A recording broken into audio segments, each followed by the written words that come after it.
చేసేవాడు నువ్వు మాత్రమే దేవాన్ని చేసి మా మేలు కోరుకునేవాడు నువ్వు మాత్రమే నేను నమ్ముతున్నామయ్యా ప్రభువా. నా తండ్రి నైనా ఈ క్షణమందునైనా మరి మీ నామమున అయా ప్రభైన యేసుక్రీస్తు నామమున మేమందరం నా తండ్రి చిన్న మందగా చేరి నా తండ్రి ఇక్కడ మరి కరుణాపీఠం మిషన్కి నా తండ్రి నా తండ్రి సెలవు మాకు టీచర్ని కానీ మరి ఇక్కడ ఎంతగానో ఒక కుటుంబంగా వచ్చినా మరి అమ్మ వాళ్ళ ప్రార్థన పెట్టడానికి మీరు ఎంతగానో సహాయం చేసి మరి అక్కడ మరి ఎంతో మంచి మనసు ఒప్పుకొని అయా నడిపించిన విధానం బట్టి స్తోత్రం తండ్రి. అయా నా తండ్రి ప్రభా మరి ఇక్కడ నా తండ్రి కార్యం జరుగుతుండగా మేము ముందు దీవించి ఆశీర్వదించిన నా తండ్రి. అయా ఈ కుటుంబంలో నా తండ్రి చాలా అల్లకొల్లోలంగా ఉంది ప్రభా, చిందరమందరగా ఉంది ప్రభా. ఎటువైపు వెళ్ళలో ఏమి చేయాలో ఏడు దోసని పరిస్థితుల్లో ఉన్న ఈ కుటుంబాలను జ్ఞాపకం చేసుకున్నాం, ప్రార్థన చేస్తున్నాం తండ్రి. అయా మేము ప్రార్థన మాత్రం చేయగలం తండ్రి, మా వల్ల ఏమీ కాదు ప్రభా, నీ వల్ల అవుతుంది ప్రభా, మేము తలుసుకుంటూనే అవుతుంది అయా. నీ చిత్తం ఏ జీవితంలో విడుదల జరిగించిన చేస్తున్నాను ప్రార్థనకు అందరికీ రక్షణ కావాలని కోరుకుంటున్నాం అయ్యా. అయ్యా నేను ఒక్కదానే కాదు, నా కుటుంబీకులందరూ రక్షణ పొందుకోవాలి, వారందరూ కూడా నీ సన్నిధిని తట్టు తిరగాలని చెప్పి అని ఎన్నోసార్లు నేను ప్రాధాన్యపడుతున్నాను. ఎవడైతే నా ఎందుకు ఉంటాడో నేను వాని ఎందుకు ఉంటాను, ఎవడైతే నా తట్టు తిరుగుతాడో వాని తట్టు నేను తిరగలేనున్నాను దేవా అని ఒక విశ్వాసం నాలో బలపరిచిన దేవా. మరి బిడ్డలందరూ కూడా బలపరచగలవని నేను ఈరోజు నమ్ముతున్నాను అయ్యా, విశ్వసిస్తున్నాను దేవాన్ని తీసుకుంటున్నాను. అలాగే నా తల్లి మమ్మల్ని ప్రేమించి మరి వచ్చిన అక్కగారిని బట్టి మీకు స్థుతులు స్తోత్రం, మరి నాగమనిషి నమ్మని బట్టి కూడా స్థుతులు స్తోత్రం, పవన్ బట్టి కూడా స్థుతులు స్తోత్రం తండ్రి. అయ్యా నీకే వందనాలు ప్రభా. మరి ఎంతమంది రావాలనుకున్న వారందరి ప్రభా ఈ రోజు ఈ వాక్యము ఎంతమందికి వినాలని చేస్తుంది వారందరూ మీరే నడిపించమని మీకే సమస్త మహిమ గణిత ప్రభావాలు చెల్లించుకుంటూ పాట ప్రార్థన చేయడం వాక్యం ఇంతకు గ్రహించినప్పుడు నీ కృపా స్థానం తెచ్చినాయి. మరి దైవజనుల నోటిని వాకు శక్తిగా మార్చిన నా కృప చూపించి సహాయం చేయమని చీకట్లో ఉన్న ఈ కుటుంబాన్ని వెలుగులోకి నడిపించగలవని నజరైన యేసుక్రీస్తు పరిశుద్ధ నామమున ప్రార్థించి స్తుతించి ఘనపరచుకుంటున్నాం మా తండ్రి. ఆమేన్ ఆమేన్ ఆమేన్. Thank you, Father. Thank you, Father. Thank you, Father. Praise the Lord. Hallelujah. ప్రేమ నమ్మకం గల ప్రియ పరలోకపు తండ్రి, మీ కృప ప్రేమ మా దేశం బట్టి మా నాయన ప్రశస్తమైన మీ సన్నిధానములకు వధింపబడిన గొర్రెపిల్ల రక్తానికి ఎంత స్తుతించా కూడా తక్కువే నా ప్రభా. ఈ యొక్క మధ్యాహ్న కాల సమయం మా ప్రభా కావలి వారిని మీరు లెక్క అడుగుతానని మీరు సెలవించారు. అనేక మందిని మీరు కావలి వారిగా మీరు ఇచ్చారు. కావలి వారు తమ యొక్క మా ప్రభ నాతల్లి మరి వాచ్మెన్ పనిని సరి చేయటానికి జ్ఞానం వివేకం దయచేది కాక అనేక మంది సంఘానికి కాపురులను కావలి వారిగా ఉంచారు, ఇంటికి తల్లిదండ్రులను కావలి వారిగా ఉంచారు దేవ. నా తల్లి ఉద్యోగంలో నా తల్లి దేవ వాళ్ళ యొక్క నా ప్రభ నా తల్లి అధికారులను కావలి వారిగా మీరు ఉంచారు. దేశంలో దేశ నాయకులను మీరు కావలి వారిగా ఉంచారు. బస్సు నా తల్లి వెహికల్ వాహనదారుని నా ప్రభ నడిపే వారిని మీరు కావలి వారిగా ఉంచారు ప్రభా. వారి అజాగ్రత్త ద్వారా ఎంత మంది నా తల్లి మృత్యువులోకి వెళ్తున్నారు దేవ. అలాగే నా ప్రభా వారిని మీరు మా తల్లి లెక్క అడుగుతారని మీరు సెలవించారు. ఈ మధ్యాహ్న కాల సమయంలో మా యొక్క కావలి వారిగా మమ్మల్ని ఉంచినప్పుడు దేవ నా తల్లి మా యొక్క కావలి మా ప్రభ నా తల్లి జాగ్రత్తగా మేము కాపాడుకోవడానికి మాకు ఇచ్చినటువంటి గొర్రెలు నా తండ్రి దేవ, మాకు ఇచ్చినటువంటి నా తండ్రి ఏదైతే మీరు కాయమని చెప్పారో దాన్ని మేము కాయడానికి మేపడానికి మాకు మీ జ్ఞానం దయచమని ప్రార్థిస్తున్నాం దేవ. మిమ్మల్ని ప్రేమించే ప్రతి బిడ్డ ఒక కావలి వారిగా ఉండాలని నా తండ్రి మీరు లేఖన భాగంలో తెలియజేస్తున్నారు దేవ. మేము మీ ప్రేమను పొందుకొని నా ప్రభా నీ వాక్యంలో ప్రేమించేవారు, నిన్ను ప్రేమించేవారు, నీ పట్ల ఆసక్తి తపన తృష్ణ కలిగిన ప్రతి ఒక్కరు పక్కన చెడిపోతున్న వారిని బాగు చేసే జ్ఞానం కలుగచేయమని ప్రార్థిస్తున్నాం దేవా. పడిపోతున్న వారిని లేవనెత్తే జ్ఞానం కలుగచేయమని ప్రార్థిస్తున్నాం. ఏమర్పాటి జీవితం నుంచి విడిపించమని ప్రార్థిస్తున్నాం. నిర్లక్ష్య స్వభావం నుంచి విడిపించమని ప్రార్థిస్తున్నాం దేవా. నా ప్రభా ఈ రోజు జరిగిన భయంకరమైన అతని బస్సు ప్రమాదంలో 20 మంది నా ప్రభ నా తండ్రి సెకండ్ లో చనిపోయారు నా తండ్రి. దానికి ఉత్తరవాదులు ఎవరో మీరు తేటగా వాక్యము ద్వారా మాతో మాట్లాడుతున్నారు. అందుకు మేము స్తుతిస్తున్నాం దేవా. మీకే స్తోత్రం, మీకే స్తోత్రం, మీకే స్తోత్రం. వారి యొక్క పాపం వారు పట్టక ముందే, వారి దుర్మార్గం ద్వారా వారు చావక ముందే దేవా నా ప్రభా నీలో ఆనందించి రక్షణ పొందుకొని నీ బిడలుగా ఉండటానికి కృపాస్థానం దయచేగాక. చదవన లేఖన భావం ఆశించి విరిచి మా అందరి జీవితాల ఫలించమని ప్రార్థిస్తున్నా. లేదా మనుషాత్మ అపవిత్రాత్మను జయిస్తున్న గర్భించి మాతలుగా బంధించమని ప్రార్థిస్తున్నా. దుర్బోధన గురించి ప్రతి దుర్భోగని గర్భించ ఏం చెప్పండి మళ్ళీ చెప్పాలా? కావలి వాణిని విచారిస్తాను అని తండ్రి అనే దేవుడు తెలియజేస్తున్నాడు. అయితే మనం కావలి వారు అంటేనే ఎవరిని అనుకుంటాం? కావలి వారు అంటే సేవకులు, ఇంకా ఇంట్లో అది బాగా ప్రార్థన విన్నాను. కావలి వారు చాలా విధాలుగా ఉన్నారు. ఇంటికి కావలి కాయడానికి వాచ్మెన్ పెడతాం మనం కదా. అలాగనే గేట్ కీపర్ అని ఇంకో కొంతమంది ఉంటారు. మన ఇళ్లలో ఎవరు కావలి వారు అంటే తల్లి తండ్రి. ఇళ్లలో కావలి వారు ఎవరు? మళ్ళీ ఎక్కాలి. అది ఒక పాఠశాలలో కావలి వారు ఎవరు అంటే హెడ్ మాస్టర్ అంటే ప్రిన్సిపల్ కానీ గురువులు. తెలుగులో చెప్పేది గురువులు కదా. ప్రిన్సిపల్ కానీ హెచ్ఎం కానీ వాళ్ళని అడుగుతారు. కాలేజీలో అయితే ప్రిన్సిపల్ అంటారు, స్కూల్లో అయితే హెచ్ఎం అంటారు. ఎలిమెంటరీ కానీ హై స్కూల్ కానీ హెచ్ఎంస్ అంటారు. ఎవరైనా ఏదైనా చనిపోయారంటే వాళ్ళని అడుగుతారు. ఇప్పుడు చాలా మంది అనుకుంటున్నారు ఫలానా వాళ్ళు చనిపోయినారంటే డాక్టర్స్ కొన్ని చెప్తారు, ఇంకొకటి చెప్తారు. కానీ ఏదేమన్నా నేను అంట, ఇప్పుడు ఈ మధ్యనే కేజీబీలో ఒక పాప చనిపోయిందంటే ఆ పాప గురించి దేవుడు తల్లిదండ్రులు లెక్క అడుగుతాడు. ఇన్ ద సేమ్ వే ఉపాధ్యాయులను కూడా లెక్క అడుగుతాడు. ఎందుకు చెప్పండి? తల్లిదండ్రులను అడుగుతాడు, ఉపాధ్యాయులను కూడా అడుగుతాడు. ఎందుకు? ఎందుకంటే ఇప్పుడు వాళ్ళు ఖచ్చితంగా ఒక రోజు రాలేదు. ఎందుకు పాప రాలేదంటే నాకు ఇవి అయినాయి మేడం అని చెప్పింటారు అనుకో. ఉదాహరణ క్యాన్సర్స్ అయినా జ్వరమో ఏదో ఒకటి. ఇప్పుడు స్కూళ్ళలో ఖచ్చితంగా ఒక నర్సు పంపిస్తున్నారు. వెంటనే ట్రీట్మెంట్ ఇప్పించాలి. వెంటనే ఆలస్యం చేయకూడదు. తర్వాత తల్లిదండ్రులను పిలిచి ఇదిగో మీ పాప పరిస్థితి ఇది. అలాగే ఎంతో మంది కాలేజీలో లవ్ వయసులో ఉన్నారు. వాళ్ళ యొక్క ప్రవర్తన తెలుసుకున్నప్పుడు గద్దించి ఇంటికన్నా పంపించాలి, తల్లిదండ్రుల కన్నా చెప్పాలి. తెలిసి కూడా చెప్పని ఉపాధ్యాయులు ఉన్నారు. పిల్లల ప్రవర్తన తెలిసి కూడా తల్లిదండ్రులకు చెప్పాలి. తల్లిదండ్రులు కూడా తమ పిల్లలు సరిగా దేవుడి మందిరానికి రావటం లేదని తెలుసు, వాక్యం చదవటం లేదని తెలుసు, వాళ్ళ నిర్లక్ష్య ధోరణి తెలిసి కూడా ఏమని ఉంటారు. ఊక మనకి ఏదో అయినప్పుడు గుండె వగలేలా ఏడ్చడం కాదు, వేస్ట్ అలా ఏడ్చి. ఎందుకంటే జాగ్రత్త పడాలనేది ఇక్కడ కదా. అలాగే సంఘంలో ఆ సంఘ కాపరికి సంఘస్థులు ఎలా ఉండాలనేది ఖచ్చితంగా తెలిసి ఉండాలి. అందుకనే ఇంటింట రొట్టె విరుచుట ఎందును, ప్రార్థన చేయుట ఎందును, సహవాసమందు వాళ్ళు ఎలా ఉన్నాడ అంటే మీ ఇంట్లో యూత్ సహవాసానికి వెళ్తున్నారా, సండే స్కూల్ సహవాసానికి వెళ్తున్నారా, స్త్రీలు సహవాసానికి వెళ్తున్నారా? ఖచ్చితంగా కాపరి ఎవరు రారో వాళ్ళ ఇంటికి వెళ్ళి ఎందుకు మీ పిల్లలు రావడం లేదు సర్చ్ చేయాలి. ఏ కాపరైతే అలాగా చేయడో వాళ్ళని ఖచ్చితంగా దేవుడు అడుగుతాడు. యవనస్తులు చనిపోయారు ఈ మధ్యనే కదా. మరి ఆ యవనస్తుల గురించి దేవుడు ఖచ్చితంగా తల్లిదండ్రులు అడుగుతారు, కాపరిని కూడా అడుగుతారు. ఊరికే ఇంటివే కాంకో తీసుకొని రావడం కాదు కాపరి అంటే. ఇక్కడ కావాలి కానీ అడుగు. ఒకవేళ వాళ్ళు తప్పుదం చేస్తున్నారు అని తెలిసినప్పుడు పలానా వాళ్ళ ఇంట్లో పిల్లలు ఇలాగని ఖచ్చితంగా చెప్తారు కదా. ఖచ్చితంగా చెప్తారు. సంఘ పెద్దలో ఎవరో ఒకరు చెప్తారు, తెలుస్తుంది కూడా.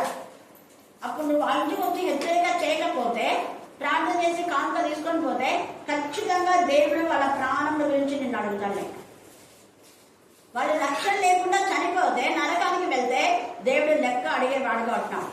మనం వాళ్ళ పరిస్థితి తెలిసి మీ పిల్లలు ఇలా ఉన్నారు, అమ్మ మీ పిల్లలు ఇలా ఉన్నారు, మీ పిల్లలు సరిదిద్దుకొని మనం చెప్పినా వాళ్ళు చెప్తున్నాం మేడం అన్నారు అనుకో, ఇంకా వాళ్ళ ఇష్టం. అది చెప్తున్నామని ముఖం మాట వరుసకు అంతే కాదు, ఖచ్చితంగా సరి చేయక మనం చెప్పినా తల్లిదండ్రులు సరి చేయకపోతే తల్లిదండ్రులు లెక్క అడుగుతాం. మీ కుమారుడు ఇలాగా, మీ కుమార్తె ఇలాగా సరిదిద్దుకొని మనం చెప్తున్నాం. చెప్పినా తల్లులు ఏం చేస్తున్నారు? ఏమన్నాడుగా ఓకే నేను చెప్తాను మేడం వాళ్ళు ఉంటారు ఈ లోకంగా అంతే. అప్పుడు దేవుడు అడుగుతాను నేను వాళ్ళ ఇంటారు అంటున్నావంటే నువ్వు ఒక తల్లివా ఒక తండ్రివా అని అడుగుతావు ఖచ్చితంగా. ఎందుకంటే మిగతా తల్లుల యొక్క పిల్లలు దేవుని మందిరానికి వస్తున్నారు కదా రెగ్యులర్గా.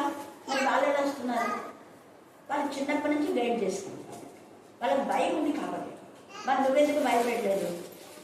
ఉద్యోగం కంటే అన్నిటికంటే దేవుని యొక్క, అందుకే ఈవినింగ్ టైమ్స్ లో పెట్టేది 7 to 9 ఎందుకు పెట్టినాము అంటే ఆ టైంలో ఏ ఉద్యోగం ఉన్నా అయిపోతుంది, ఏ స్కూల్ ఉన్నా కాలేజ్ ఉన్నా అయిపోతుంది కదా. 7 అయిపోతుంది రోజు. అందుకని అనుదినము నా గడప ఎంత చేరి నా ద్వారం అంతా చేరి నా ఉపదేశం వినేవారు ఏమన్నారు? ధన్యుడు. అనుదినము లేదు కాబట్టి నా భక్తులంతా ఇంకా మన ఊరికే ఏం చేయడం చనిపోయినాక ఏడ్చడం కాదు. అలాగే డ్రైవర్ ఉన్నాడు అనుకోండి, ఒక బస్సు ఇప్పుడు మనం చూస్తే కర్నూలులో బస్సు యాక్సిడెంట్ అయ్యింది టేకూర్ దగ్గర.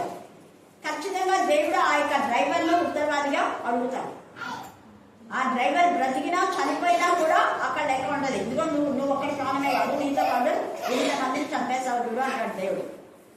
కారణం ఏంటంటే డ్రైవర్ సరైన విధానంలో చేయాలి. ముఖ్యంగా ప్రైవేట్ డ్రైవర్లకు అసలు భయం లేదు, గవర్నమెంట్ డ్రైవర్స్కి భయం ఉంటుంది. వాళ్ళని జోలరీ చేస్తారు. అది అందుకనే ప్రైవేట్ వాళ్ళకు చాలా మంది లెక్క లేకుండా ఉంటారు. ఉద్యోగం నుంచి తిరిగేస్తారని జాగ్రత్త వస్తాయి. ఎక్కువగా ప్రైవేట్ బస్సులే యాక్సిడెంట్ అవుతుంటాయి. గవర్నమెంట్ బస్సులు చాలా తక్కువ.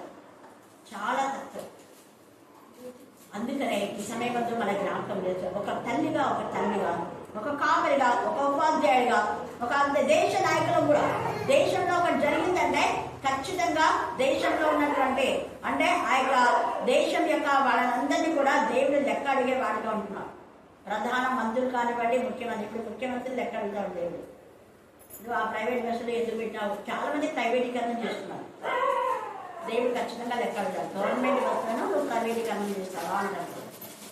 అంటే ఏదో నువ్వు ముఖ్యమంత్రిగా ఉన్నావని నిన్నేదో మంత్రి పదవి ఇస్తే నీ ఇష్టానుసారంగా చేస్తావా? నేనేదో సంఘ కాపరి కదా, వాళ్ళు నియమించుకున్న సంఘ కాపరి. చూడండి ఎదుమైనా తేడా మాట్లాడుతున్నాడు దేవుడు. చాలా సంఘాలలో, ముఖ్యంగా క్రైస్తవ సంఘాల్లో ఎవరు ఆ పిల్లలు చనిపోయినా కూడా దేవుడు ఖచ్చితంగా కావలి వాళ్ళని లెక్క అడుగుతారు. ఎందుకంటే వాళ్ళు ఏర్పరచుకున్నారు కదా. అందుకనే వాళ్ళ యొక్క ప్రాణం గురించి వాళ్ళ లక్ష్యంలోకి రాకపోతే కావలి వాళ్ళని అడుగుతారు. ఇక్కడ చూడండి 2వ వచనం చదవండి మీరు. నరపుత్రుడా, నీవు నీ నరపుత్రుడా అని నీ జనులకు నీవు సమాచారం ప్రకటించి వారితో ఇట్లాను, నేను ఒకానొక దేశము మీదికి ఖడ్గము రప్పింపగా ఆ జనులు తమలో ఒక్కరిని ఏర్పరచుకొని కావలి వారిగా నిర్ణయించిన ఎడల మా సంఘానికి నువ్వు కాపరిగా ఉండని నేను నియమించినారు. మరి సంఘానికి కాపరిగా ఉన్నప్పుడు సంఘంలో ఉన్న కుటుంబంలోని తల్లిదండ్రులు ఎలా ఉన్నారు, పిల్లలు ఎలా ఉన్నారు అని చూడాలి. కానుక తీసుకోవడం కాదు. ఆ ఇంటికి వెళ్తే మీ వాళ్ళకి రక్షణ వచ్చిందా లేదా ఖచ్చితంగా అడగాలి. బాధ్యత ఉంది ఇక్కడ. కానుక కోసం వాళ్ళ ఇంటి దగ్గరికి పోవాల్సిందే. ఖచ్చితంగా దేవుడు మనతో మాట్లాడతాడు. వాళ్ళు తప్పు తెలిసినప్పుడు వాళ్ళు గమనించే బాధ్యత ఉంది. అందుకని ఇక్కడ అంటున్నాడు చూడు, ఒక్కరిని ఏర్పరచుకొని కావాలి వారిగా నిర్ణయించిన ఎడలా. అందుకే నేను ఒక్క రోజు రాకుండా ఎందుకు రాలేదని అడిగేది. అర్థమైంది ఇప్పుడు మీకు? దేవుడు నాతో మాట్లాడు. నన్ను ఎవరు ఏమనుకున్నా నేను బాధపడను. మీ పిల్లలు దేవుడి మార్గంలో లేరు, మీ పిల్లలు దుర్మార్గంలో ఉంటే దుర్మార్గం గురించి మార్గం చెప్పండి అంటాను. సరిగా రెగ్యులర్ గా వాక్యం చదవకపోయినా, ప్రార్థనకు రాకపోయినా అపవాది మనం చాపించేశారు. జాగ్రత్త. వాడు గర్జించిన సింహం లాగా ఎవరి మింగుదా అని వాడు మింగేవాడు. వాడు సింహం మింగదు, సింహం కొడుకొని పడేస్తుంది. వాడు అనుకుంటున్నాడు గర్జించిన సింహం లాగా వస్తుంటే సింహం కాదు, పాము. వాడు విష సర్పం. పిల్లలలో విష బీజాలు నాటేవాడు. అందుకే జాగ్రత్తగా ఉండాలి. మీ పిల్లలు ఎవరి పిల్లలు వాళ్ళు, ఎవరి తల్లిదండ్రులు వాళ్ళు కావాలి. వారు ఖచ్చితంగా తండ్రి కంటే ఎక్కువగా తల్లిని అడుగుతాడు. ఎందుకు? తండ్రి కంటే ఎక్కువగా తల్లిని అడుగుతాడు దేవుడు. చిన్నప్పటి నుంచి తల్లి దగ్గరనే కదా వాడు పెరిగేది. ఇంకో బాలతో వాడు మొత్తం అదే గుర్తించేది ఎవరిని? తల్లినే. వానికి వచ్చే పేరు కూడా ఫస్ట్ అమ్మ అనేదే వస్తుంది. మీరు చాలా మటుకు చూడండి, అమ్మ అనే పదాన్ని ఎక్కువగా యూజ్ చేస్తాడు. తర్వాత నాన్న అనే పదం. ఏదైనా బాధ కలిగితే అమ్మ అంటారా నాన్న అంటారా? కింద పడితే అమ్మ బాబోయ్ అంటారు, అయ్యే బాబోయ్ అంటారు. అన్నే బాబోయ్ అనడం చాలా తక్కువ. అమ్మా అని గట్టిగా అరుస్తారు. ఆ పదం తొందరగా వస్తుంది. అంటే తల్లి తన పిల్లలు. అందుకనే నీ ఇంట్లో నీ పిల్లలు రక్షణలో ఉన్నా లేదో నీకే వదిలేస్తున్నాడు. ఖచ్చితంగా చెప్పాలి. ఇదిగో నీకు ఎంత స్కూల్ ఉన్నా, కాలేజ్ ఉన్నా, పని ఉన్నా, ఏమున్నా 7 గంటలు నువ్వు ప్రార్థనకు వచ్చేసేయాలి అని ఒక నియమం పెట్టాలి. రోజు పని పెట్టింది. అందుకనే దేవుడు చూస్తాడు. హల్లెలూయా, హల్లెలూయా. ఎందుకు నేను చెప్తున్నాను అంటే ఆ తల్లి ఆమె ఒక్క పని చేసి మరి కింద పైన కట్టించుకోగలిగింది. కష్టార్జితం. ఇప్పుడు కొంచెం కొడుకు చేస్తున్నాడు సాయం. జ్ఞానవంతుడు ఏం కడతాడు చెప్పండి? మళ్ళీ బాగా అయిపోయింది చాలా. తన ఇల్లు కట్టుకోవాలి. ఆ ఇల్లు కట్టాలో ఇది రెండు కూడా కట్టుకోవాలి. అందుకనే చిన్న పిల్లలతో పాటు లుదియా, జ్యోతి కానివ్వండి, ఇప్పుడు చిన్న పిల్లలతో చాలా అక్కడ దూరం వాళ్ళు ఎందుకు వస్తున్నారు? పని పాటలేదా వాళ్ళకు? దేవుని భయంలో పిల్లల్ని పెంచాలి. హల్లెలూయా హల్లెలూయా. పాలతో ఇంకొక శాలం కూడా వస్తుంది. 2 పిల్లలు తీసుకొని ఏమైనా శాల చిన్నప్పటి నుంచి 16 రోజులకే మన ఆ పాప కూడా హైమావతి కూడా ఇంకా 1 month కాలేదు, చిన్న పాపతో తీసుకొచ్చింది. యాక్చువల్గా ప్రిమిచర్ బేబీ అంటే ఇంకా నెల నిండక ముందే పుట్టింది ఆ పాప. అయినా బాగుంది. కారణం వాక్యంతో నింపబడినప్పుడు దేవుడు అద్భుత కార్యం చేస్తారు. ఆ తల్లులు వాక్యంతో తల్లి పిల్లలకు కావలి కట్టే. అందుకనే మోషే తల్లి ఎంత ఇదిగా కావలి కాసింది కదా, ఎంత కావలి కాసింది. ఆ ప్రాణం కంటే మోసే చనిపోకుండా కాపాడగలిగింది ఆ తల్లి. తండ్రి కాదు కాపాడింది, తండ్రి కాపాడింది తల్లే. చూసావా ఎంత జ్ఞానం ఉందా. అప్పుడు తండ్రి ఉన్నాడా లేదే మనకు ఆధారం లేదు, కానీ ఆ తల్లి మాత్రం ఎంత బాగా కాపాడుకుంటున్నాడు. అక్క సెరూయా కూడా దావీదును కాపాడింది. తర్వాత మిరియాం మోషేను కాపాడింది. వీళ్ళ పాత్ర దెబోరా ఇశ్రాయేలుకే తల్లిగా ఉండింది. హల్లెలూయా. ఇశ్రాయేలుకు తల్లిగా అంటే ప్రతిసారి గద్దించింది తప్పేసేవాడిని. అక్కడ బారాకు సైన్యాధిపతి అయినా కూడా ఏంది నువ్వు నీ పని ఏం చేయవు, నువ్వు దేవుడు ఏం చెప్పాడు, ఏం మౌనంగా నువ్వు గద్దించింది, హెచ్చరించింది. అమ్మో సైన్యాధిపతి ఆయనకు నేను ఏడ చెప్పాలబ్బా, ఆడింటాడు, మనం ఎప్పుడు ఇదే ఏదైనా ఒకటి చెప్తాడా వాళ్ళు విన్నారు, నా పిల్లలు విన్నారు. వెంటనే ఇదే మాట మనం నోటికి వస్తుంది. జాగ్రత్త, దేవుడు నిన్ను ఎక్కడ ఉంటాడు, నిన్ను నియమించుకున్నాడు, నిన్ను తండ్రిగా దేవుడు నిర్ణయించాడు, నిన్ను తండ్రిగా నియమించాడు, నిన్ను కాపరిగా నియమించాడు. కాపరిగా నియమిస్తే ఊరికే మా సంఘానికి 1000 మంది వస్తారు, 3000 మంది వస్తారు అని గర్వంగా చెప్పుకోవడం కాదు. నీకు గర్వంగా అక్కడ తగ్గిస్తాడు దేవుడు. 1000 మందిలో కనీసం 10 మంది అయినా దేవుడు బిడ్డగా ఉన్నారా లేదా అని చూసుకోమంటాడు దేవుడు.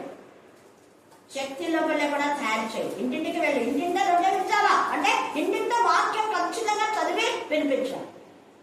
అందుకే నేను ఏ ఇంటికి పోయినా ఎంత టైం లేకున్నా కూడా ఖచ్చితంగా వాక్యం చదివి వాళ్ళకి హెచ్చరించి, మీకు ఎప్పుడు వీడియోస్ పంపిస్తున్నారు కదా అందుకే, అంటే మిగతా వాళ్ళు ఇలా చేయాలని. మనం ఇంటికి పోతే ఊరికే పోవడం, తినడం, తాగడం కాదు. ఫస్ట్ వాక్యం తీసుకొని వాక్యం చదివి వినిపించి వీళ్ళందరూ ప్రార్థనలో ఉన్నారా లేకపోతే ప్రార్థన చేసుకోండి అని గద్దించి చెప్పాలి. ఇప్పటికి ఎవరు ప్రార్థన రాదో వాళ్ళందరినీ చాలాసార్లు గద్దించాలి. రాకపోతే వాళ్ళని దేవుడు ఖచ్చితంగా లెక్కడుతాడు.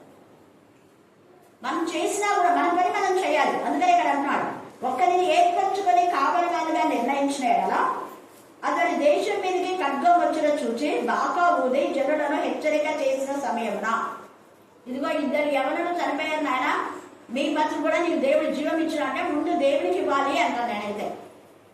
కానీ ఉన్నా శుక్రవారం ఆదివారం వదులుకొని దేవునికి రావాలంటాను నేనైతే. అవునా కదా, చావాల్సిన వాడిని దేవుడు బ్రతికించినాడు. బ్రతికించినప్పుడు ఏం చేయాలో చెప్పండి. మళ్ళీ కనీసం నేను చెప్పేది అదే, కనీసం అంట.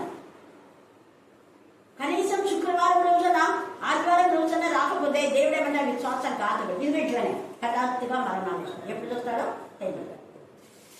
ముత్యాలమ్మ కొడుకు చచ్చిపోయింది తెలీదు, వానికి యాక్సిడెంట్ అయి చచ్చిపోయింది తెలియదు. వాళ్ళకి కుమారుడు కాపాడినాడు. చెప్తున్నావా, గర్దిస్తున్నావా, ఏం చేస్తున్నావు? మా అమ్మ నేను చెప్పాను కదా, చేదు వేపాకు దంచి కాపులో పోషించేది. చిన్నా కదా, వాక్యం చెప్పకుండా, కంటది వాక్యం ఒక్కరోజు చెప్పకుండా ప్రతిరోజు చెప్పాలి. మేము వారానికి ఒకసారి అధ్యాయం చెప్పాలి. ఆదివారం రోజు సెలవు కాబట్టి ఒక అధ్యాయం, ఏ అధ్యాయం మాకే చెప్తుంది. నీ ఇష్టం ఏదైనా నువ్వే నేర్చుకో, వచ్చినా కూడా నువ్వే చిన్నది నేర్చుకో, నాకేం అదే పెద్దది నీ ఇష్టం. కానీ రోజు ఒక అధ్యాయం నేర్చుకోవాలా, రోజు ఒక వచనం నేర్చుకోవాలా, వారానికి ఒక అధ్యాయం. అప్పుడు నేర్చుకున్నవే ఇప్పుడు నేను మీ మధ్య. మీరు అంటుంటారు ఎలాగో కావన్నీ చెప్తా ఉంటారంటే దేవుడు చెప్పిస్తాను. హల్లెలూయా హల్లెలూయా హల్లెలూయా. అప్పుడు నేర్చుకున్న విషయాలు దేవుడు మనతో మాట్లాడతాడు, గుర్తు చేస్తాడు ఆయన. అప్పుడు నేర్చుకున్నావు కదా చిన్నప్పుడు. ఎందుకంటే ఉద్యోగంలో అంతగా నేర్చుకొని ఉండదు, చదువుతున్నాం దాంట్లో చదివేసి వెళ్ళిపోతున్నాం. ధ్యానం చేస్తున్నాం, ధ్యానం చేసేది కూడా అవి కొంత మటుకు గుర్తుంటాయి. కండక్ట్ చేసినంత ఉన్నాయా, ఉండవు. ఒక వచ్చిన గుర్తుండే, ఒక వచ్చిన గుర్తు లేకుండా ఉంటాయి. మనం ఎంత ధ్యానించాం. అందుకే ఇక్కడ ఎంత చక్కగా మాట్లాడుతున్నాడు. బాకా ఊది జనులను హెచ్చరిక చేసిన సమయమున ఎవడైనా బాకానాదం విని జాగ్రత్త పడనందున ఖడ్గం వచ్చి వాని ప్రాణము తీసిన ఎడల. ఖడ్గము అంటే అనారోగ్యం కావచ్చు, యాక్సిడెంట్ కావచ్చు, ఏమైనా కావచ్చు. ఏమైనా కావచ్చు. వాళ్ళకు చావు అనే ఆలోచన వచ్చిందంటే నువ్వు వాళ్ళని సరిగా పెంచలేదు. ఎవరైతే రక్షణ లేదో వాళ్ళ నోటికి ఎప్పుడు ఏమొస్తుందో చెప్పండి, అక్క ఖచ్చితంగా లేదు. చావు అనే పదం వాళ్ళ నోటికి వస్తే వాళ్ళు అలాగే చేస్తారు. ఎందుకు? ఇస్కరియోతు యూదాకు దేవుడి మైండ్ లేదు, వాళ్ళ సైతాన్ ఉంది. సైతాన్ ఏం చేస్తుంది? వాడు ఏసేని చంపాలనుకున్నాడు, వాళ్ళు చచ్చాడు. ఇవే రెండు, వాళ్ళను తెస్తారు, వేరే వాళ్ళను చంపుతారు. అపవాదం చేసే కీర్తులు ఇవే. కాబట్టి దేవుడి భయం మీకు ఉండాలి. అలాగనే ఎప్పుడు ఏడుపుడు పండ్లు కొనుక్కునే అంటారు. ఎక్కడ ఉంటుంది? బాగా చెప్పండి, మళ్ళీ చెప్పి గట్టి చెప్పండి. ప్రకటనలో నరకంలో ఉన్నది కదా. అంటే నీ ఇంట్లో నువ్వు ఎప్పుడు ఏడ్చుకుంటున్నావు, ఎప్పుడు నువ్వు నీ ఇంట్లో బాధ వేదన ఉందంటే మీ ఇంట్లో ఏముంది? ఇప్పుడు ఒప్పుకుంటారా? ఒప్పుకుంటారా? రోజు మంది అప్పుడు ఏడ్చింది, ఈ మధ్య ఎప్పుడు ఏడ్చినట్టు చూడండి. అప్పుడు ఎంత ఏడ్చిందంటే పైకి వచ్చి ఇంకా నాలో పడిపోయి ఏడ్చింది. ఇప్పుడు ఏడ్చదాడు. ఇప్పుడు ఆమెకు రక్షణలో ఆనందిస్తుంది దేవుడు. ఆనంద జీవితం దేవుడు ఆమెకి ఇచ్చాడు. ఇప్పుడు ఆమె ఏడుస్తుంది. ఎవరి కోసం ఏడుస్తుంది అంటే తమ్ముడి కోసం ఏడుస్తుంది, ఆమె కోసం ఏడ్చదు. తమ్ముడికి రక్షణ లేదని అట్లా మనం ఏడ్చాలి. నీ మధ్యలోకి రక్షణ లేదని, నీ అమ్మకు రక్షణ లేదు, వాళ్ళ కోసం ఏడ్చామంటే మనం ముక్కునే ఏడుస్తుంటాం. అంటే నీలో సైతాన్ ఉందని అర్థం. అది ఎప్పుడు ఏం చేస్తుందంట? మనుషులను ఏడుస్తుంది. అపవాది పనులే చేసేది అది. దేవుని పిల్లలైతే ఎల్లప్పుడూ ప్రభువుని ఏం చేస్తారు? ఆనందిస్తారు. చదవండి ఫిలిప్పీ 4:4. ప్రభు బిడ్డలు ఎలా ఉంటుందో చూడండి. ఎల్లప్పుడూ ఆనందించుని మరలా చెప్పుల్లో మరలా మరలా మరలా. అందుకే మా మనోహర్ బ్రదర్ మాకు పాడిస్తుండే రిజాయిస్ అనేది ఎన్నిసార్లు. Rejoice in the lord always. Again rejoice rejoice rejoice rejoice rejoice ఎన్నిసార్లు. ఎంతసేపనే ఇవ్వండి మీరు అంటున్నా. అందుకనే దేవుల్లో మనం ఆనందించాం. లోకంలో అన్ని ఉంటే ఆనందం కాదు. దేవుళ్ళలో ఉన్న బిడ్డలకు ఏమి ఉన్నా లేకపోయినా ఆనందిస్తారు. పశువుల పాకలో ఉంది తల్లి మరియా, అయ్యో నేను పాకలో నా కొడుకు కన్నాను ఏడ్చిందా? ఏమన్నా కొన్ని యోసేపు ఏడ్చినాడా? ఏది ప్రభా దేవుడి కుమారుడు అని చెప్తుంది నాకు, ఆయనకు యేసుని పేరు పెట్టమంటే ఇమ్మానుయేల్ అంటే నువ్వు తోడన్నా, మరి తోడంటే ఇదేనా అనలేదు. కొడుకును చూసి సంతోషపడ్డాడు. ఆ కొడుకు సంతోషాన్ని తీసుకొని వచ్చినాడు. కారణం గర్భంలో నుంచి ఆమె మంచి సహవాసంలో ఉంది. తల్లి మరియా ఒక కాపరి కత్తిగా దేవుడు ఇచ్చాడు. ఇదిగో నీకు కుమారుడు అన్నాడన్నా జాగ్రత్తగా పెంచు అన్నాడు దేవుడు. పెంచే వరకు తను ఏం చేసిందంటే గర్భంలో ఉన్నాడు అనగానే వెంటనే పరిశుద్ధాత్మతో నింపబడిన ఎలిజబెత్ దగ్గర పోయి ఆత్మీయంగా అక్కడ ఎదిగితాను. ఇంకొకటి తను గర్భిణి అయినా కూడా నేను కూడా గర్భవతిని, నా చేత కాదు అన్నారు. ఆ వృద్ధాప్యంలో ఉన్న ఎలిజబెత్ గారు ఏం చేసింది? పరిచయం చేసింది. చూసారా? ఒక గర్భిణీ స్త్రీ మరొక గర్భిణీ స్త్రీకి ఏం చేస్తుంది? పరిచయం చేస్తుంది. ఈమె నిన్ను చూడాలి, ఆమె నిన్ను చూడాలి. ఎంత పరిచయం చేసింది. ఆ పరిచయ ధర్మమే యేసయ్యను జ్ఞానమేందు, వయస్సు, దేవుడు, మనుషులైంది ఏం చేసింది? తెలిపాలి. ఆమె ఎప్పుడు ఏడ్చలేదండి. తర్వాత యేసయ్య ఎప్పుడైతే నిజంగా దేవునికి మహిమకరంగా ఎదిగాడో అనేకులను మరణం నుంచి రక్షించాడు. అది మనం చూడాలి. ఆమె ఇతరులకు సాయం చేస్తుంది. ఆమె తనకు తానే కాదు, అదే వాళ్ళకి ఏం అవసరమట్లు ఉన్నాయనా అని చెప్తుంది. వేరే వాళ్ళకు సాయం చేయడానికి మనం ఏం చెప్తాం? మన ఇంట్లో వాళ్ళకు వేరే వాళ్ళ పని అర్థం పెట్టు. నీ ఇంట్లోకైతే నీ అక్కకు, నీ చెల్లెలకు, మీ అమ్మలకు ఏమైనా తొందరపో, మీ అమ్మమ్మ అని చెప్పించుకో, మీ అక్క చెప్పించుకోరా. అదే సేవకులు ఎగ్నానంతో నిర్లక్ష్యం. దేవుడు అడుగుతాడు మనం ఎప్పుడైతే యేసయ్యలాగా మరి ఆ విధానంలో తల్లి అయిన మరియ ఎలాగో పెంచుందో తన కుమార్ని అలాగ పెంచితే ప్రతి తల్లి ఎలాగ ఉంటుందంటే నువ్వు స్త్రీలలో ఆశీర్వదించబడ్డవా అనమాట. హల్లెలూయా హల్లెలూయా హల్లెలూయా. ఎలిజబెత్ కూడా దేవుడు ఆశీర్వదించాడు. తన కుమారుడు యోహాను అక్కడ గట్టిగా గద్దించేలా చేసింది. కావలి వాడిగా ఉంచాడు దేవుడు యోహాను. నువ్వు బ్యాప్టిజం ఇచ్చి యోహానుగా నిన్ను చేస్తున్నా. అనేకుల పాపంలో నుంచి వాళ్ళని దేవుడి వైపు మరలించాడు. మొక్కాన్ని చెప్పేశాడు. ఇదిగో హేరోదు, నీకు అసలు నువ్వు చేసింది ఏంటి? హేరోదు ఉంచుకున్నావా నువ్వు? మీ అన్న భార్య కాదా? ఆమె వదిన కాదా? వదిన అయితే తల్లిదండ్రులు కాదా? ఇలాగ నువ్వు చేసేది అని అందరూ ఇంట్లో సిగ్గు తీసినావు. ఎందుకు? వాళ్ళ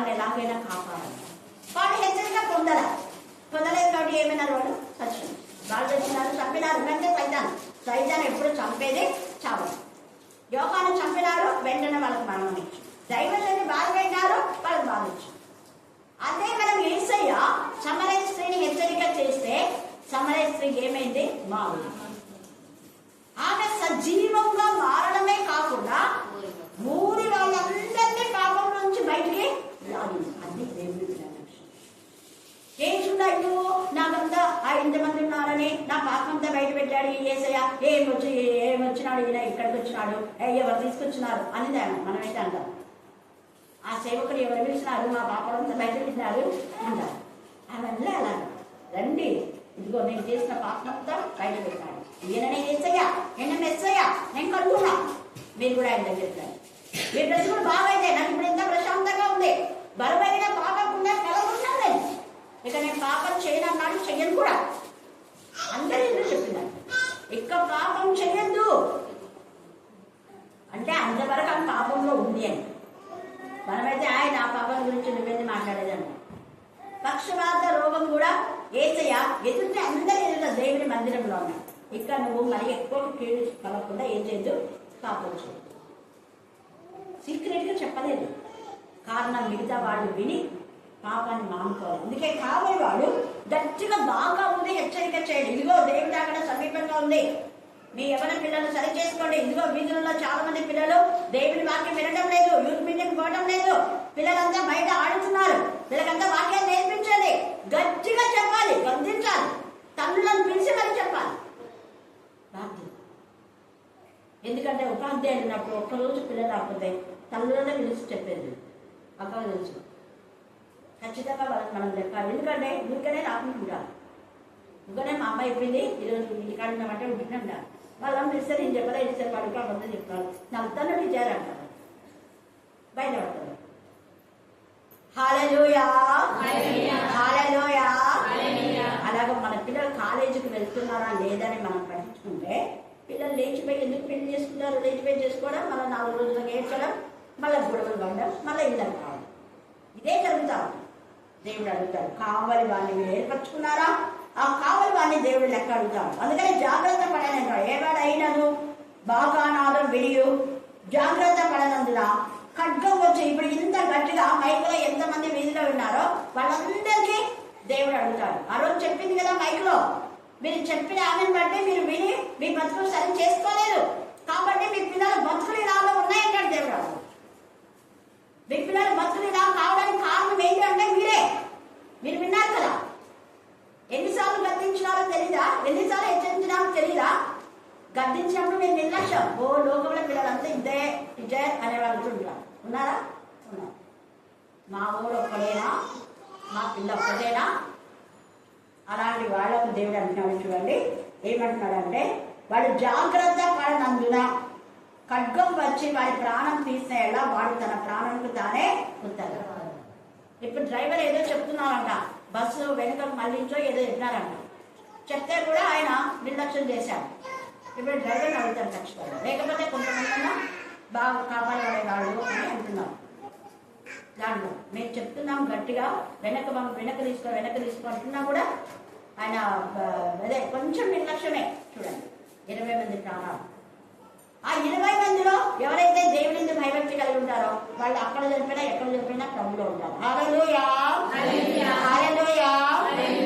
అదే నన్ను అడిగారు, అక్క ఇంతమంది చనిపోయినారు, వీళ్ళ గురించి ఏంటంటే, వాళ్ళ గురించి ఏంటి, వాళ్ళు నీతిగా నిజాయితీగా ఉంటే ధర్మశాస్త్ర ప్రకారం అలా తీర్పు దేవుడు తీస్తారు.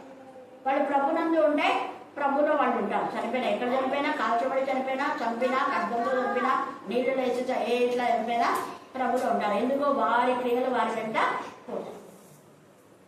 కానీ ప్రభులో లేకపోతే వాళ్ళు నరక యాత్ర. అందుకే ఎప్పుడు ఏం జరుగుతుందో స్కూటరే, అన్ని స్కూటర్లే.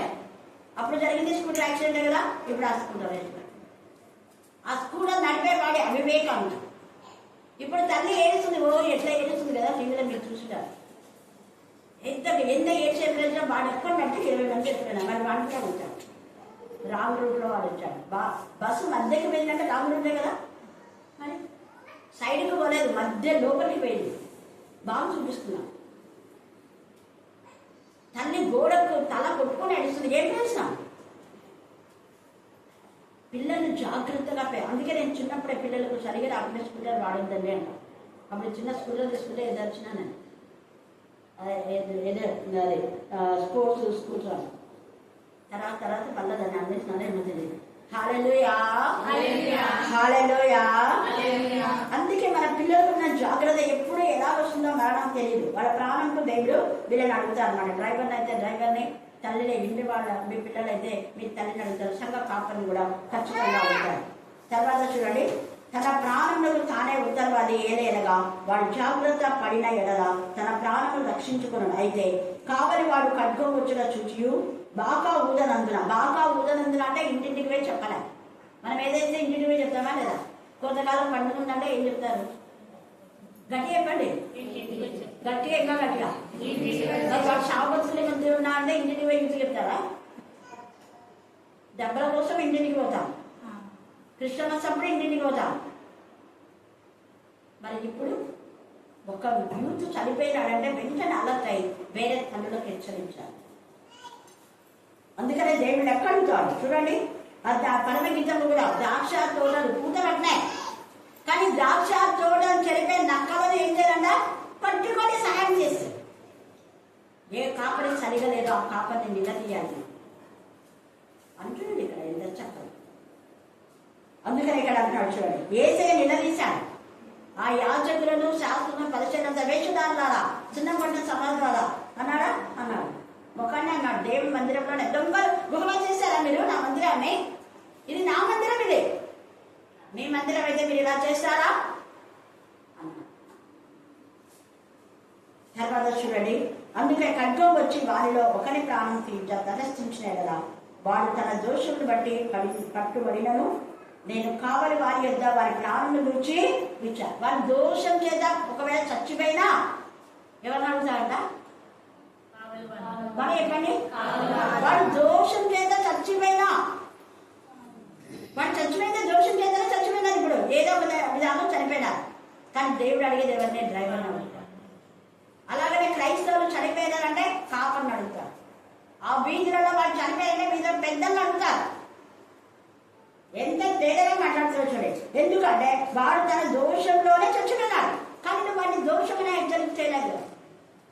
అందుకని తర్వాత చూడండి, నేను కావలి వాని యొద్ద వారి ప్రాణుల గురించి విచారణ చేయదు. నరపుత్రుడా, నేను నిన్ను ఇశ్రాయేలుకు కావలి వానిగా నియమించున్నాను కనుక నీవు నా నోటి మాటలు విని నాకు ప్రతిగా వారిని హెచ్చరించగలను. కావలి వాడు హెచ్చరిస్తున్నాడే దేవుడు గద్దిస్తున్నాడు, కానీ మనోళ్ళు వెంటనే గద్దించినారు అంటే మళ్ళీ వాడికి వెంటనే తిరుగుబాటు. అవును కదా, వీళ్ళు చెప్పినారు నోరు మూసుకొని చెప్పించేద్దాం అస్సలు వెంటనే తిరుగుబాటు, వెంటనే ఏదో ఒక మాట. ఎలాగో బాగుపడతాయి కుటుంబాలు చూడండి. హెచ్చరిక చేయాలి. ఎవరి హెచ్చరిక అంటే దేవుని హెచ్చరిక. ఎంత దేవుడు అన్నాడు, కావాలి నా నోటి మాటలు విని నాకు ప్రతిగా అంటే ఎవరికి ప్రతిగా? దేవునికి ప్రతిగా. కావలి వారంటే దేవునికి ప్రతిగా ఉన్నారు. డ్రైవర్లు నిర్మించింది దేవుడే, దేశ నాయకులు నియమించింది దేవుడే, డాక్టర్లు ఏర్పాటు చేసింది దేవుడే. ఒక ప్రాణం చచ్చిపోయాడంటే వారి ప్రాణం నుంచి డాక్టర్లు దేవుడు ఎక్కడ అడుగుతాడు? ఆ యొక్క డాక్టర్ సరైన విధానంలో శక్తి లోపల లేకుండా చేసినా కూడా చనిపోయినా అంటే దేవుడేమి ఎక్కడ. కానీ ఆపరేషన్ సరిగా చేయకుండా కొంతమందికి వాళ్ళకే తెలుసు, వాళ్ళ ఆపరేషన్ సరిగా చేయడం తెలుస్తుంది. వాడు చచ్చిపోయిన లోపల కత్తెర పెట్టి ఒకరిని కుట్లేసినారు, తెలిసిందే కదా. ఇక్కడ చేస్తారు పొట్టంతా లావ్ అయిందంటే మళ్ళీ చూస్తే కత్తెర సిద్ధం పెట్టి అట్లనే కుట్లేసారు. బాగా తీసేస్తున్నారు నాకు. ఇంకా కొన్ని జరుగుతుంటాయి, చాలా జాగ్రత్తగా చేయాలి. అందుకని ఇక్కడ చూడండి, దుర్మార్గుడా నీవు నిశ్చయంగా మరణం పొందుదు అని దుర్మార్గుడిని నేను సెలవేయగా అతడు తన దుర్మార్గతను విడిచి జాగ్రత్త పడినప్పుడు నీవు ఆ దుర్మార్గుడికి నా మాట తెలియచేయని ఎడల ఆ దుర్మార్గుడు తన దోషం బట్టి మరణం పొందును, కానీ అతని ప్రాణం గురించి నిన్ను విచారణ చేయుదును. ఇది చదివి భయం పడే రోజు మీకు ఇక్కడ 7 నుంచి 9 దాకా వాకింగ్. దైవా నా మటుకు నేను చెప్తున్నా, రోజు హెచ్చరిస్తున్నా, వాళ్ళు ఇష్టం లేదు నేను అన్నా. దేవుడు కూడా అవలే, నువ్వు రోజు చెప్పినా హెచ్చరించిన అవలే వాళ్ళు. ఎవరైతే ఇది దేవుని మాటని హెచ్చరిక స్వీకరించి వాళ్ళు బాగుపడతారు. వీళ్ళేది మాకు చెప్పేది అని అనుకుంటే వాళ్ళు ప్రాణ దోషం వలన వాళ్ళు క్షీణిస్తున్నా అంట. తేగలిగా అయితే ఆ దుర్మార్గుడు తన దుర్మార్గతను విడవలని నీవు అతని హెచ్చరిక చేయగా అతడు తన దుర్మార్గతను విడువని ఎడల అతడు తన దోషం బట్టి మరణం నందును. కానీ నీ ప్రాణం ఏం చేస్తావు? దక్కించుకునేది. నరపుత్రుడా, ఇశ్రాయేలులకు ఈ మాట ప్రకటింపు. మా పాప దోషంలో మా మీద పడి ఉన్నాయి, వాటి వల్లే మేము క్షీణించుచున్నాం. మనం ఎట్లా బ్రతుకుతామని మీరు చెప్పుకున్న మాట నిజమే. మీకు మీరు ఏమంటున్నారు? గట్టిగా, దేవా మా ఇంట్లో ఇట్లుంది ప్రభా, మా ఇంట్లో అట్లుంది ప్రభా అని ముఖ ఏడిస్తే ఏం ప్రయోజనం? ఏడిస్తే ఏమైనా ప్రయోజనమా? కానీ కన్నీరు కార్చి దేవునికి మొరపెట్టుకోవాలి. ఎప్పుడు వింటాం సరి తిందాలి. సరి చేయకుండా కొట్టి ఏడిపిస్తాయి. ఏం ప్రయోజనం? అందుకే ఇక్కడ తీరుగా మాట్లాడుతున్నాం. హెచ్చరిక చేయాలట. మనం యోవేల్లో కూడా చూస్తే, యోవేలు 2వ అధ్యాయము 1 నుంచి మీరు చివరి దాకా చదివితే అక్కడ అవి దేవుని మాటకు లోబడి గుర్రాలన్నా అవి మార్గము తప్పగా ఇటు అటు తిరగక అనింది. అది నీ కొడుకు నీ కూతురు ఇటు అటు తిరగని జీవితంలో ఉంటే బాగుపడతాయి. అటుకొంచెం ఇటుకొంచెం ఉంటే అంతే. ఆ గుర్రాలంటే దేవుని మహా సైన్యం అంట. అవి అటు ఇటు 19 దాకా ఇదే ఉంది వాటి గురించి. అవి మహా సైన్యం అంట. అటు ఇటు తిరగక అవి వెళ్తున్నాయి. వాటి ముందు అగ్ని మండుచున్నదంట. అవి కిటికీలలో కూడా వస్తున్నాయంట. అందుకే మరణం మన కిటికీలను తాకక ముందే మనం దేవుడికి మరపెట్టుకుందామని మరణము మన కిటికీలను అంటే కిటికీల నుంచి ఏమొస్తాయి చెప్పండి? దోమల ద్వారా చాలా మంది చనిపోయినారు. ఎందుకు? ద గ్రేట్ అలెగ్జాండర్ దోమ కాటు నుంచే చనిపోయాడు. కిటికీలలో నుంచి వస్తాయి.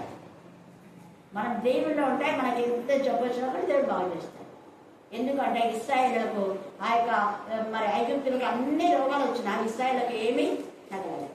హాని కలగకుండా పగలు మేఘస్తంభం రాస్తే కాపాడు. నీకు వ్యాధులు రావని చెప్పలేదు, అవి వచ్చినా దేవుడిని కాపాడు. ఎందుకు మన మధ్య అక్కడ అసలు ఈరోజు అక్క ఎప్పుడు పాడినంత దాదాపు 4 పాటలు పాడింది. గట్టిగా గొంతెత్తి ఫస్ట్ కొంచెం దిగ్గా ఉంది. అక్కడ ఇంకా కొంచెం గట్టి పాడగా అందులో ముందు రాదమ్మని ట్రై చేయాలా. ఎంత బాగా పాడింది సార్ ఆమె కంటే. అవునా? ఆమె వచ్చినాను నీకేం ప్రభా గొంతు లేదా చూడు అక్క చూడు ఈ వయసులో ఎంత బాగా పాడిందా. మనం పాడే పాట కనీసం వేడి కూడా చాలకుండా వెళ్ళా బాబా అని 5 పాటలు పాడింది అక్క.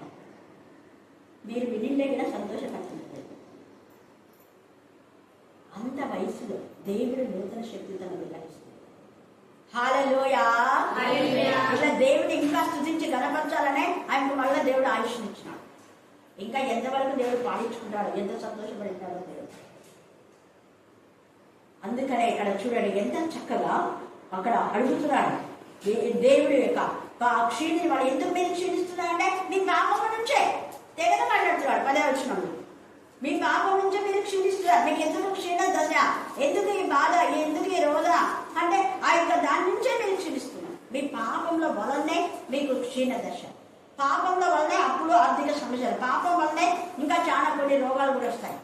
కొన్ని అవంతకరలు వచ్చి దేవుడు బాగు చేస్తాడు మనుషులు కాబట్టి వస్తాయి. కానీ పాపం ద్వారా వచ్చే రోగాలు కొన్ని ఉన్నాయి. వాటిని పాపం మొక్కుకుంటే పోతాయి. పక్షవాతం పాపం వల్లనే. కుష్ఠరోగం కూడా అంటే దేవుని శోధన ద్వారా వస్తాయి, కొన్ని పాపాల ద్వారా వస్తాయి. వాళ్ళతో చెప్తాడు ఎవరికి ఎందుకని. ఒక బుద్ధివాడు వాళ్ళకి అన్నాడు వీడి తప్పేలా వీళ్ళ తల్లిదండ్రులు కూడా తప్పు చేయాలి. కానీ దేవుని మహిమ కోసం రోగాలు కొన్ని వస్తాయి. దేవుని మహిమ కోసం అజ్ఞాని శ్రమలు వస్తాయి. అప్పుడు దేవుడి మనం మహిమపరచాలని దేవుని ఇష్టపడతాడు. దేవుని మహిమపరచడం కోసమే పరీక్షలు పెట్టాలి దేవుడు. అయితే ఇక్కడైతే వీళ్ళు చూడండి వాళ్ళ దుర్మార్గతను బట్టి వాళ్ళు క్షీణిస్తున్నారంట. అందుకే వాళ్ళే అనుకున్నారు మా పాప దోషంలో మా మీద పడి ఉన్నవి, వాటి వల్లే మేము క్షీణించుచున్నాము అని మరి తెలిసినప్పుడు పశ్చాత్తాపడాలి కదా. అందుకే యోగాలు 2 ఇంటికి పోయినాక మీరు బాగా చదువుకోండి. అవి దేవుని మాటకు లోపడుతున్నాయి. వాటి హద్దులు మీరకుండా వెళ్తున్నాయి, మన హద్దులు వెళ్తున్నాయి. అవి ఎక్కడికి పోమని దేవుడు చెప్తే అదే దండ పోతున్నాయి. కనీసం ఇంట్లో అటు కూడా చూడకున్నాయి. మన దేవుని మందిరంలో ఎప్పుడు అటు వాక్యం బయటే ఉండాలి. అటు ఇటు చూడక అవి చక్కగా పోతున్నాయి. ఎక్కడికి పోమంటే అక్కడికి. వాటి యొక్క క్రమశిక్షణ అక్కడికి. ఒకదానిపైన వాటి తప్పులు ఆడగా అంటే అందరికీ అవకాశం. నేను వారం అంటే 20 వారం. అందరూ ప్రార్థన చేయగలుగుతారు, అందరూ దేవుల్లో ఆనందించుతారు. ఇప్పుడున్న అందరూ కూడా పాడగలుగుతారు, ప్రార్థించగలిగినారు, వాక్యం చదవగలుగుతారు. హల్లెలూయా, హల్లెలూయా, హల్లెలూయా, హల్లెలూయా. అందుకే ఒకదానిపైన ఒకటి తక్కువ ఆడగా. ఎంత బాగుంది ఆ పదం, మీరు బాగా చదువుకోండి. తర్వాత మనం చూస్తే యోబు 22వ అధ్యాయం 21 చదవండి. యోబు 22. ఆయనతో సహవాసం చేసిన ఎడలా అదే మీరు ఆయనతో సహవాసం చేయకండి. ఎప్పుడు జరిగిన విషయాల గురించి నేర్చుకుంటుంటే ఏ సమస్య లేదు. దేవుడు అంటాడు, ఇచ్చిన దాన్ని బట్టి దేవుడు స్థితించమంటే లేని దానికోసం నేర్చుకుంటుంటే ఎట్లా? ఏడవాలి, ఎప్పుడే ఇవ్వాలి? దీనిలో ఎవరికి రక్షణ లేదో వాళ్ళ కోసం దేవుని సన్నిధికి ఇచ్చిన వాటిని బట్టి స్థితి చేయాలి. ఆయన మందిరానికి ఎప్పుడు వెళ్దామని నా ప్రాణం జీవం గల దేవుని కోసం ఏం చేసిందంట? సంతోషంగా అంట. యెహోవా మందిరంగా రమ్మని అంటే ఏడ్చుకుంటా రాదు పోయేది. ఎలా పోవాలా? మళ్ళీ చెప్పాలా? మళ్ళీ చెప్పాలా? మళ్ళీ చెప్పాలా? ఏడ్చుకుంటా పాడాలన్నా? ఏడ్చుకుంటా సాక్ష్యమా? కొన్నిసార్లు దుఃఖం వచ్చి కొంచెం ఒక నిమిషంలో ఏడ్చొచ్చు ఒకవేళ బాధ ఉంది. అంతేగాని అదే చేసుకుంటా చేయకూడదు. సాక్ష్యం చెప్పేటప్పుడు కొంతమంది బాధ వస్తుంది, ఏడుస్తారు. పాడేటప్పుడు ఎవరైనా ఏడ్చుకుంటే పడినారా? ఎవరైనా పడినారా? ఇక్కడ ఏడ్చుకుంటారు లేదు కదా? నేర్పిస్తారు. హల్లెలూయా, హల్లెలూయా, హల్లెలూయా. సంతోషంగా ఉత్సాహంగా ఆయన గీతల్లో పాడిదే, సంతోషగానం చేయడానికి వాక్యంలో. కాబట్టి మనము ఏ విధానంలో మనం ఉన్నాం. తర్వాత చూడండి ఇంకా 22 చదవండి. ఆయన నోటి ఉపదేశములు అవలంబించును. ఆయన మాటలను అదే మాటలు హృదయంలో ఉంచుకోకుండా గడిచేలో పెడితే అంతే. తర్వాత సర్వశక్తిని వైపు నీవు తిరిగినే కదా నీ గుడారంలో నుంచి హృదయం నుంచి దుర్మార్గత తొలగించుకోవాలి. అప్పుడు నీ హృదయం నుంచి ఏం తొలగించుకోవాలంట? యోబు ఎంతో చక్కగా 22, 21 నుంచి 29 దాకా చదివితే ఉంది. యోబు 22, 21 నుంచి తేజగా రాయబడి నీ గుడారంలో నుంచి ఏం తీసుకోవాలంట? హృదయంలో ఆ తప్ప పాపాన్ని తొలగించుకోవాలి. దుర్మార్గత, ఆ దుర్మార్గత ఎప్పుడైతే మన నుంచి పోతుందో అప్పుడు మన జీవితానికి ఏమొస్తుందా? ఎందుకు గుడారంలో నీ ఇంటిలో నీకు దుఃఖము, వేదన, రోదన ఉంది అంటే నువ్వు దుర్మార్గత తొలగించుకోలేదు. దుర్మార్గత అంటే ఎన్నో ఉన్నాయి. పెద్ద పెద్ద పాపాలనే కాదు, దేవుని స్థుతించవలసినంతగా స్థుతించకపోవడం కూడా పాపమే. హెచ్చరిక చేస్తే హెచ్చరిక స్వీకరించకపోవడం కూడా పాపమే. ఎన్నో ఉన్నాయి. అలాంటివన్నీ కూడా మనం తీసేసుకోవాలి. అక్రమంగా వారికి దోచుకోవడం దుర్మార్గతమే. దుర్మార్గుడు వాడు దుర్మార్గుడు అందరూ కదా అంటున్నారు. దుర్మార్గంగా ఏది తీసుకోకూడదు అంటే సన్మార్గంగా, మంచి మార్గంలో, క్రమంగా. ఒకవేళ అక్కడ మనం చూస్తే ఏసావు అన్నాడు, మన దుర్మార్గుడు వాడు నా జ్యేష్ఠత్వం తీసుకున్నా అన్నాడు. కానీ తర్వాత ఇచ్చినాడు. హల్లెలూయా. ఒకవేళ తీసుకుంటే మళ్ళీ ఇచ్చాడు, అప్పుడే ఆశీర్వాదం. ఇచ్చిన తర్వాతనే యాకోబుకు ఆశీర్వాదం, ముందు లేదు ఆశీర్వాదం. జక్కయ్య కూడా ఇచ్చినాకనే ఆశీర్వాదం. ఎప్పుడైతే దిగినాడో, పశ్చాత్తాపన్నాడో ఇంకా ఎప్పుడు కూడా ఆయన ఆ యొక్క పని చేయలేదు. అక్రమంగా దుర్మార్గాలు దోచుకున్నంత 400 ఇచ్చేసినాడు. దుర్మార్గత మన యొక్క గుడాలోంచి తీసేసి చదువు.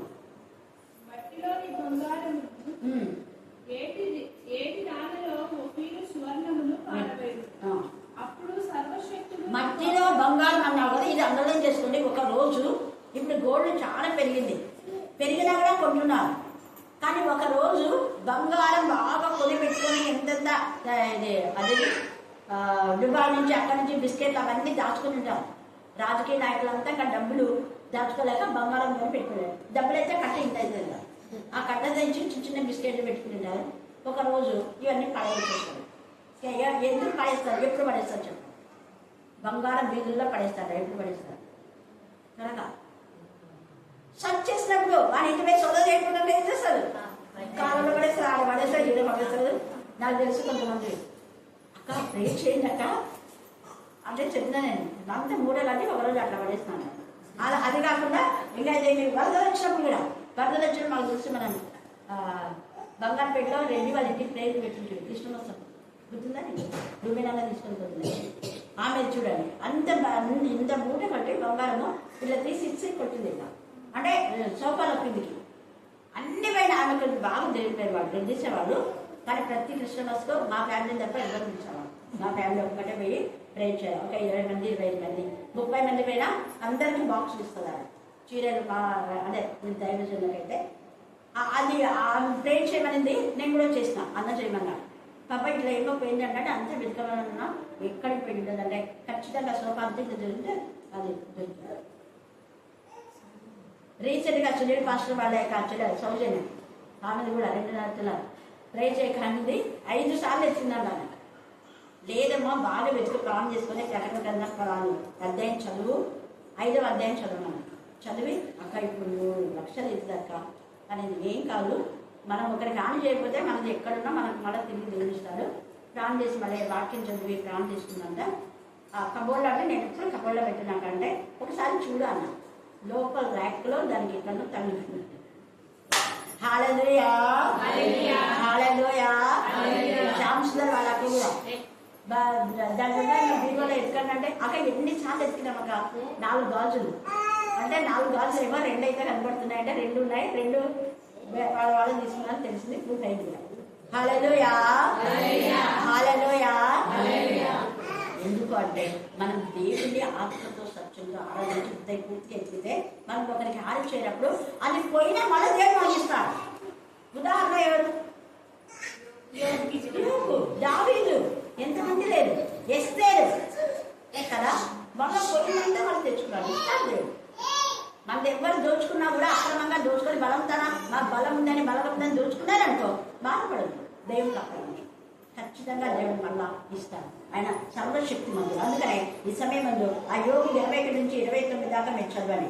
23వ అధ్యాయము 9వ వచనం. యోగు ఆయన పనులు జరిగించి ఉత్తర దిశకు పోయినను ఆయన నాకు కానవచ్చుట లేదు. దక్షిణ దిశకు ముఖం తిప్పుకొని ఉన్నాడు. యోగు బాధపడుతున్నాడు. అంతకంటే ముందు నా ముందు ఒక రూపం పోతుంది, అది నాకు బాగా తగులుతుంది అంటాడు. ఈలాగు నా చర్మం చీకిపోయినా అంటే ఎముకలతోనే నేను దేవుడు చూస్తానని పునరుద్ధానం గురించి యోగే చెప్తాడు. అబ్రహాం కంటే ముందున్నాడు యోగు. పునరుద్ధానం గురించి తెలియజేసింది యోగే. ఎంత తేడాగా తెలియజేస్తాడు. ఇది 9 నుంచి 12 దాకా మీరు చదువుకుంటే దేవుడి మీద మాట్లాడతాడు. తర్వాత 1 యోహాను 15వ అధ్యాయము 1 యోహాను 5వ అధ్యాయము 17, 19. 1 యోహాను 5, 17. సకల దుర్నీతియే పాపం. చూసావా ఎంత బాగా చెప్తాడు. సకల దుర్నీతి అంటే నీతి కానిదే పాపం అంటున్నాడు. దేవుని నమ్మకపోవడమే, దేవుని మీద విశ్వాసం ఉంచకపోవడమే. ప్రార్థన చేపిస్తాం మళ్ళీ ఏడుస్తాం, ప్రార్థన చేపిస్తాం మళ్ళీ ఏడుస్తాం. ఇంక ఏం ప్రశ్న? సకల దుర్నీతి అంటే నీతి కానిదే. నీతి అంటే అబ్రహాం దేవుని నమ్మ అది ఆయనకు నీతిగా ఎంచబడింది. మరి దేవుని నమ్మకపోవడమే దుర్నీతి. సకల దుర్నీతి పాపము. తర్వాత పాపం వల్ల వచ్చు జీతము మరణం. అయితే అక్కడ 2 మరణాలు ఉన్నాయి. మరణకరమైన పాపం ఒకటి ఉంది, మరణకరము కానీ ఈ రెండింటిలో మనం దేంట్లో ఉన్నామో చూడాలి. మరణకరము కాని పాపం అంటే తెలిసి తెలియక ఏం చేసినా దేవుడు క్షమిస్తాడు. మరణకరమైన పాపం అంటే దుర్మార్గుడు తన దుర్మార్గంలో ఏం చేస్తాడు? చస్తాడు. దానికి మనం ప్రాణం చేసినా దేవుడు బతికించాడు. భ్రష్టత్వాన్ని అప్పగించేసినాడు. ఇస్కరియోతు యూదా కోసం ఎవరు చేసినా బతుకుతారా? బతకాడు. అలాగనే కింగ్ సౌలు సకల దుర్మార్గత మరణం హెచ్చరిక చేసినాడు. దావీదు నాయన నువ్వు నాకు తండ్రి లాంటి వాడివే, ఎందుకు నువ్వు చెప్పే మాటలు వింటున్నావు? నన్ను చంపాలనుకుంటున్నావు. నేను అలాగే చంపేవాడిని కాదు. మేలు చేసేవాడికి నేను మేలు చేస్తాను. కానీ మేలు చేసిన దావీదు కీడు చేశాను కాబట్టి తన ఇంటి పైన తనే చచ్చాడు. దావీదు చంపాలనుకున్నాడు, సౌలు చచ్చాడు. చూసావా? అబ్షాలోము దావీదు చావాలనుకున్నాడు, అబ్షాలోమే చచ్చాడు. ఫరో ఇశ్రాయేలు అందరినీ కూడా పాల్చేయాలనుకో పాడైపోయాడు. ఇలాగా చాలా ఉంటుంది. యెజబెలు నాబోతును చంపింది, కానీ రక్తం దేవుని దగ్గర ఉంది, మొరపెట్టింది కదా. సజీవంగా ఉన్నాడు, చచ్చిపోయిన సజీవంగా ఉన్నాడు. వాళ్ళు ఎవరైనా చంపినా వాళ్ళు సజీవంగా ఉంటారు. కానీ అది భయంకరమైన దాని కొడుకు, దాని పిల్లలు, భక్తాల్లో తెచ్చుకున్నారు. అత్తల్య చాలా మంది ఉన్నారు.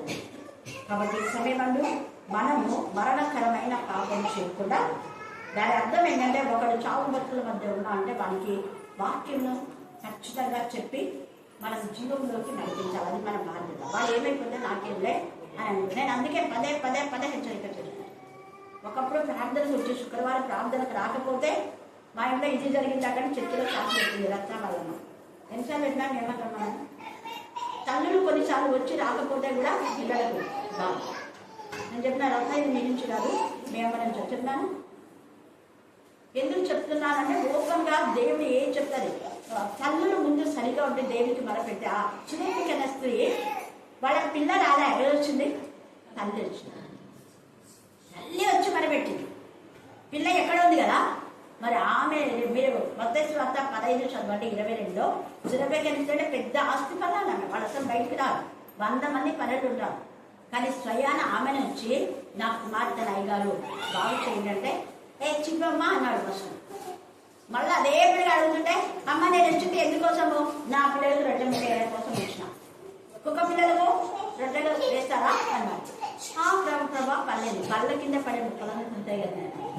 వెంటనే నీ విశ్వాసం ఇప్పుడే నీ కుమార్తె బ్రతికిందంటే ఏ గడియ చెప్పినాడు అదే గడియ ఎక్కడో నా కుమార్తె బ్రతికిందని వాళ్ళు పనివాళ్ళు ఎదురొచ్చామని చెప్పినాడు.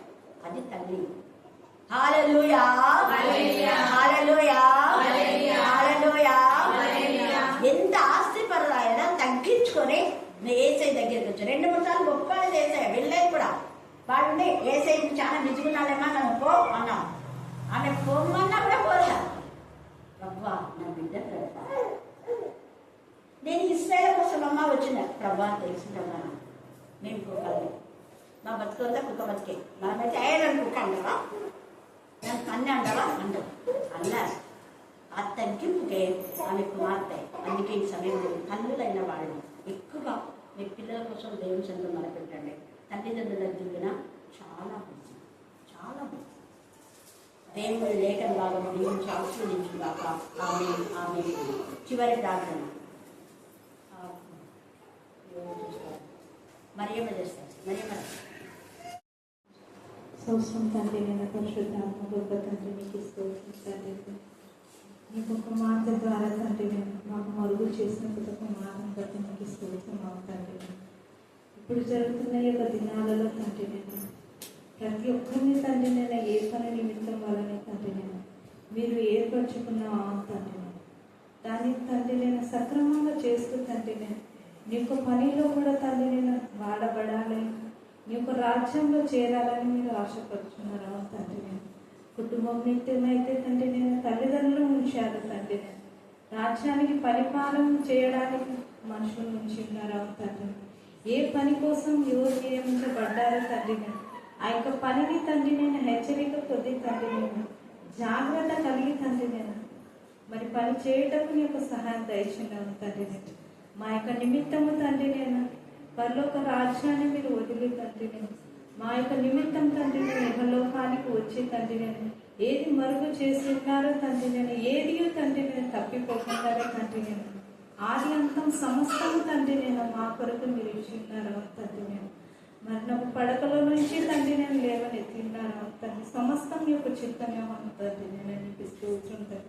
మాది ఏమీ లేదు తండ్రి నేను అతి జాగ్రత్త మేము కూడా తండ్రి నేను ఇహలోకంలో తండ్రి నేను కలిగి జీవించేటప్పుడు నీకు సహాయం దయచేద్దాము తండ్రి. ఎంతో లోతైన మర్మాల చేతి తండ్రి నేను నీకు కుమారుడు ద్వారా మీరు మరుగు చేస్తున్నారు తండ్రి నేను.